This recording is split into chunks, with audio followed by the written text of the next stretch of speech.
जो उद्देश्य है, संगठन का उद्देश्य है, वो है समनों का सुख, समनों का विकास और समनों की सुरक्षा। तो ये समन कौन है?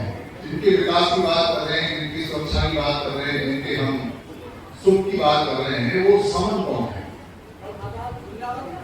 ये जो नए लोग हमारे यहाँ जुड़े हुए हैं, उन्हें अभी समझ में नहीं आया होगा कि ये समन समन समन समन की देर से क्या चल रहा है।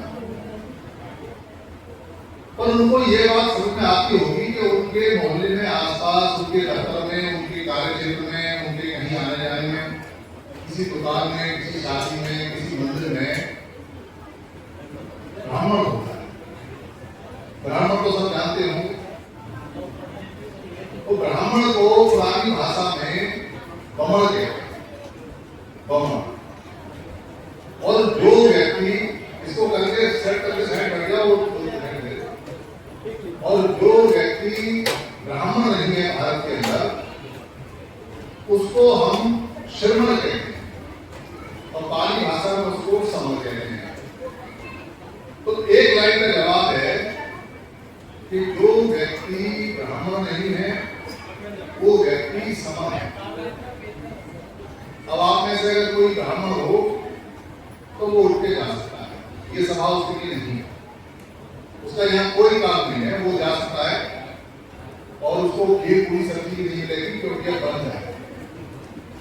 फिर भी दोबारा रिक्वेस्ट कर रहा हूं, कोई ब्राह्मण हो तो जा सकता है, उसकी सभा नहीं है, ये समणों की सभा है। समण यहाँ बैठेंगे, समण यहाँ सुनेंगे, समण यहाँ रहेंगे। तो ये समण शब्द कैसे आया? आपसे सवाल कर सकता है कोई? हो गया तो आप इसको एक बार सेट करके बैठ गए। तो ये समण शब्द कहां से आया? समण को बदल के संस्कृत भाषा में श्रमण कैसे कर दिया? ये इंपॉर्टेंट है और ये सवाल कोई भी कर सकता है आपसे, क्योंकि जब आप ये कहोगे कि मैं समण हूं तो सामने वाला जानता होगा तो भी आपको चेक करने के लिए पूछेगा ये समण क्या होगा। और जब आप कहते हो कि मैं गर्व से कहता हूं, गर्व से कहता हूं कि मैं समण हूं, समणी हूं, और सवाल का जवाब नहीं आया तो बात गिर जाएगी। उस क्षण तो गिर जाएगी जहां आप बहस में होगे। इसलिए हारना नहीं है, तो पूरा सीखना है। पहली क्लास का सवाल है कि मैं समण हूं तो समण क्या है? पहली क्लास का इतना बड़ा मूवमेंट चल रहा है, उससे भी बड़ा मूवमेंट आगे होने वाला है और यही नहीं पता चला कि समण क्या है तो जवाब क्या देंगे? हमारा घर है जिसमें हम रहते हैं, अपने घर को हम कभी नहीं कहते कि हम इसके मकान मालिक हैं, हम इसके मकान मालिक हैं, हम इसके मकान मालिक हैं, जब तक या तो हम उस घर को बेचना दें और या उस घर के एक कमरे में या एक फ्लोर पे कोई किराएदार देना है।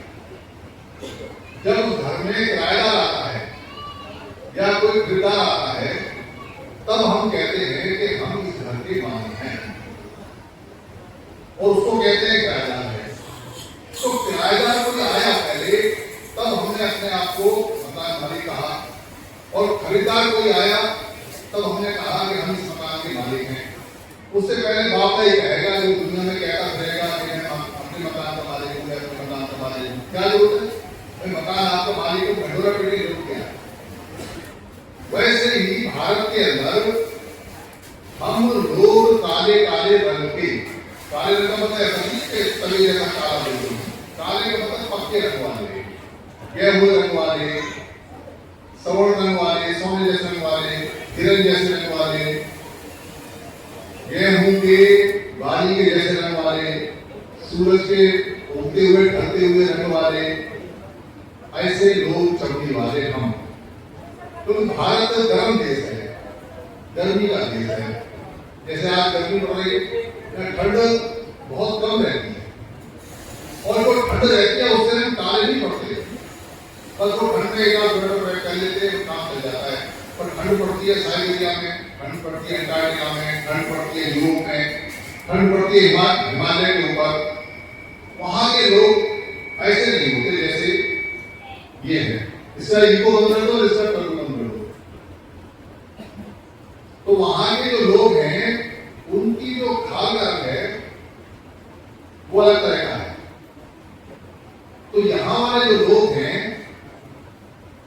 जो लोग हैं उनको बोलते हैं सैवर्ण।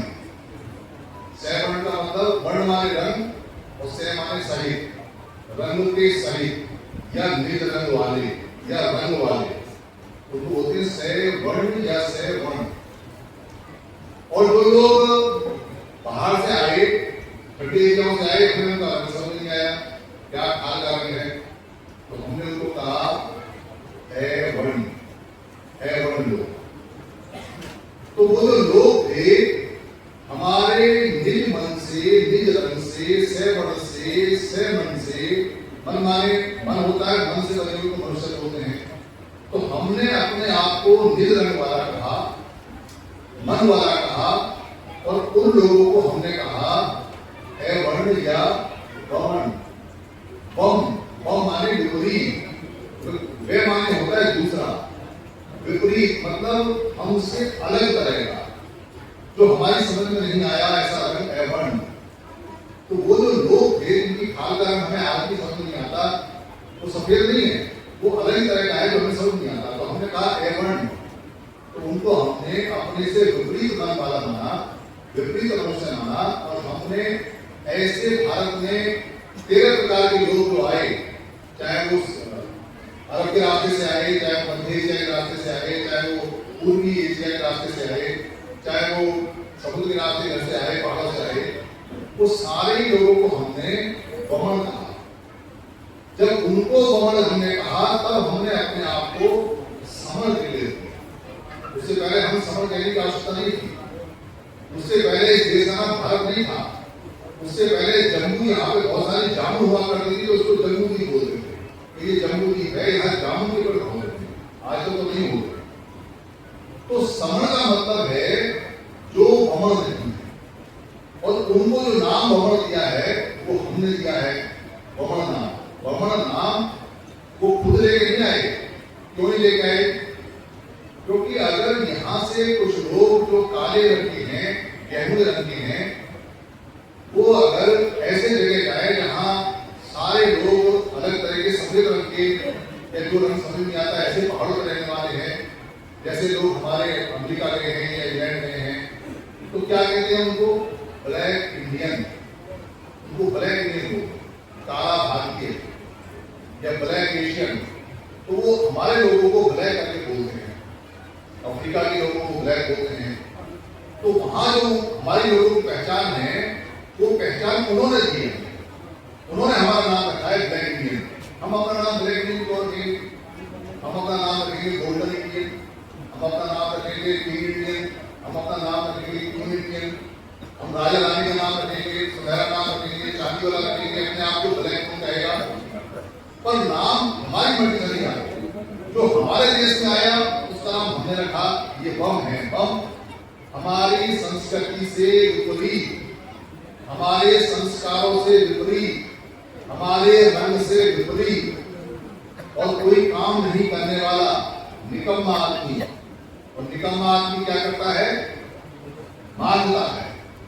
जो बाहर से आता है उसका यहाँ कोई काम नहीं होता, वो कोई कार्य नहीं करता, तो क्या करता है? वो याचना करता है, याचक होता है। इसीलिए पुरानी किताबों में लिखा हुआ है, एक गरीब याचक ब्राह्मण, एक गरीब याचक ब्राह्मण क्या करता है? याचना करता है। किसके दरवाजे पे करता है? हमारे दरवाजे पे करता है। और हम कौन हैं? हम कौन हैं? तो पूरा सेंटेंस है, एक गरीब याचक ब्राह्मण याचना करता है समण के दरवाजे पर। पर किताब में कोई अपने आप क्यों लिखेगा कि मैं याचना करता हूं आपके दरवाजे? तो किताब में तो उनके हाथ में चलेगी। इसलिए कहानी आगे तो ठीक है कि एक गरीब गरीब याचक ब्राह्मण याचना करता है, तो सेंटेंस आप पूरा कर दो। अब तो आपको पता चल गया कि हम समण हैं। अब ये मत कहना कि एक गरीब याचक याचना करता है किसी द्वार पे, सैनी के द्वार पे, नाई के द्वार पे, कुम्हार के द्वार पे, धोबी के द्वार पे, चमार के द्वार पे, लोहे के द्वार पे। ऐसा नहीं बोलने का है। क्यों नहीं कहने का ऐसे? क्या कारण है कि ऐसा नहीं बोलने का है? तो आपने कभी भी ये नहीं कहना है कि एक गरीब याचक बमन याचना करता है किसी चमार के दरवाजे पे, किसी माली के दरवाजे पे, किसी दोधे के दरवाजे पे। आपने कहना है एक गरीब याचक याचना करता है, ब्राह्मण याचना करता है सामने के दरवाजे। क्यों कहना है ऐसा? क्योंकि आपसे अगर ये पूछा जाए कि आपकी पहचान क्या है, आप हो कौन, तो क्या जवाब दो? बहन जी आपसे ये पूछा जाए कि है जितनी हमारी बहनें बैठी हैं, जितनी हमारे यहाँ छोटे बच्चे बैठे हैं, उनकी पहचान क्या है, तो स्कूल में जाके क्या बताएंगे कि हमारी क्या पहचान है? माँ बाप उनको क्या पहचान बताते हैं? हमारे जो लोग हैं, जो बूढ़े हो गए हैं, वो अपनी क्या पहचान बताते हैं? तो ले देके जब भी उनसे पूछा जाता है तुम कौन है, कौन लोग हो तुम, कौन लोग बताओ, ऐसा पूछता के आदमी कौन हो, कौन हो, कहां से हो, क्या जाता है, तो जात पूछता है। क्या पूछता है? लोग से बोलो क्या पूछता है? आज के बाद डर निकल जाएगा, चिंता मत करो, ध्यान से सुनते रहना, उसे मत देखना। तो जात पूछता है, जाति